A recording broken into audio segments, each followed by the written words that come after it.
Singanamala MLA Jonnalagadda Padmavati ఒకప్పుడు assembly సాక్షిగా జగన్ను పొగడ్తలతో ముంచెత్తారు. తాజాగా ఆయనపై విమర్శలు గుప్పించారు. ఆ తర్వాత అలా అనలేదు, ఇలా అన్నానంటూ వివరణ ఇచ్చుకునే ప్రయత్నం చేశారు. జొన్నలగడ్డ పద్మావతి అప్పుడేమన్నారు, ఇప్పుడే మాట్లాడారు అన్నది ఒకసారి చూద్దాం. నువ్వు అనుకుంటే అవుద్ది స్వామి,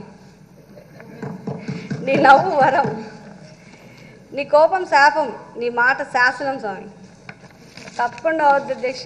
మరి జగనన్న ప్రోగ్రాం బాగా గడప గడప తిరగండి, మీ ఇమేజ్ పెరుగుతుంది. మరి ఇమేజ్ అన్నీ పెరిగిన తర్వాత జగనన్న ఎందుకు మాట తప్పుతాడు?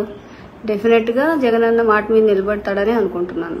ఫస్ట్ డే మనకి బస్ యాత్ర పెడుతున్నప్పుడు కూడా ఎవరికైతే టికెట్ కన్ఫర్మ్ అయిందో వాళ్ళే బస్ యాత్ర పెట్టండి ఫస్ట్ అని మమ్మల్ని కన్విన్స్ చేసి మాతో ఫస్ట్ బస్ యాత్ర పెట్టించారు. నేను అనుకుంటున్నాను ఈ మొత్తం ఎపిసోడ్లో పెద్దిరెడ్డి రామచంద్రారెడ్డి అన్న కూడా మాట తప్పడని అనుకుంటున్నాను. మా నియోజకవర్గ నీటి గురించి నేను ఫైట్ చేస్తున్నాను.